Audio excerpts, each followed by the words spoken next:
ออกออกออกออกมาแล้ว กรรมการปล่อยออกมาแล้วคู่ที่4ของในรอบที่4เป็นการพบกันระหว่างบริษัทพันธมิตรก่อสร้างขวดหางอยู่เบื้องซ้ายพบกันกับนาวาปากเสียง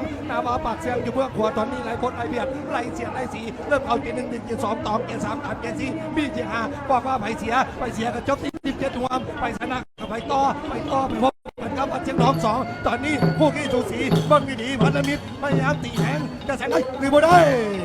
เขาต้องมาติดตามน้ำกันว่าตอนนี้พันธมิตรแขวงสยามบุรีเริ่มจะแสงปากเสืองแล้วว่าจะแสงได้หรือไม่ได้เขาต้องมาติดตามว่าตอนนี้ปากเสือก็โยมแล้วโยมเพื่อบ่อยากให้พันธมิตรแสงว่าบ่อยากให้พันธมิตรแสงแต่ว่าพันธมิตรก็โยมคือกันเพราะว่าอยากจะแสงเพราะอยากจะมาดินหอบต่อไปบ่อยากจบอยู่ในหอบนี้เขาต้องมาติดตามน้ำกันพี่น้องบ่อยากจบก็ต้องจบในหอบนี้จะเด็ดขาดมาบอกกันว่าดาวปักเสียงอยู่ทางฝั่งขวาใส่เสื้อสีแดงบนต้นสีฟ้าพบกับบริษัทพันธมิตรกลุ่มไซยะบุรีอยู่ทางฝั่งซ้ายใส่เสื้อสีฟ้าเบิร์กระดานจะเป็นไพ่ในหอบนี้ต้องมีเพียงเดียวเท่านั้นที่จะสามารถเข้าสู่เส้นชัยได้ตอนนี้ทั้งคนต่างพายต่างบดต่างเปลี่ยนต่างเชียร์เดนซีใส่เกียร์1สิงเกียร์2จอสิงเกียร์3ดาวสู่เกียร์4ปีสู่เกียร์5มาสู่เกียร์6จกน้ำเดาชึ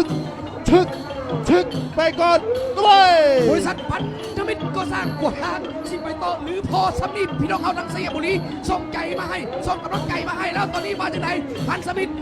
รบริษัทก็สร้างขวดหางสิไปต่อหรือพอสำนีบ้านปากเสียงมาจากไหนบ้านปากเสียงบอกว่าว่าให้ไปต่อให้พอสำนีปากเสียงต้องไปต่อเขาบอกว่าเอาเบิ่งแล้วตอนนี้พันธมิตรไล่จี้ไล่เบียดไล่เสียดไล่สีแล้วว่าอันตรายแล้วสำหรับพันธมิตรเพราะว่าตอนนี้นาวาปักเสียงตีแห้งหนีมาหลายพอสมควรมาเบิ่งกันว่าใจของจีพายของพันธมิตรก่อสร้างขวดหางนั้นจะจี้ขึ้นมาทันหรือบนหันพันธมิตรกรุ๊ปที่ขึ้นมาอีกประมาณ350เมตรเข้าเส้นชัยมาเบิ่งกันว่าไปจะไปต่อไปพบกันกับบันเชียงทองแล้วไปเสียจบแล้วที่27รวมตอนนี้เบิ่งดีๆนาวาปักเสียงตีแห้งแซงหนีมาหลายสมควรนี่นะเว้ยหนีแล้วนาวาปากเสืองหนีหลายแล้วว่าต่อพันธมิตรจะยมทันจะเจ้าทันบนทันว่าต้องมาติดตามด้วยกันตอนนี้ขาวีที1ทันแรกคอแล้วคอให้นักสีพายเจ้าแล้วแต่ว่าเจ้าทันบนทันว่ายังอีกประมาณ300เมตรจะเข้าเส้นชัยพี่น้อง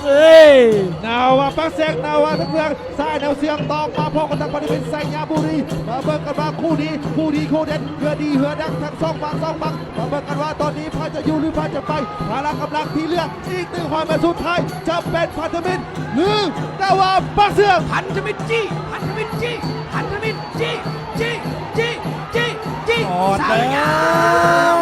กอดแล้วพันธมิตรกอดแล้วจะตีแสงได้หมดเลยแสงได้หมดเลยพันธมิตรเดินแสงพันธมิตรเดินแสง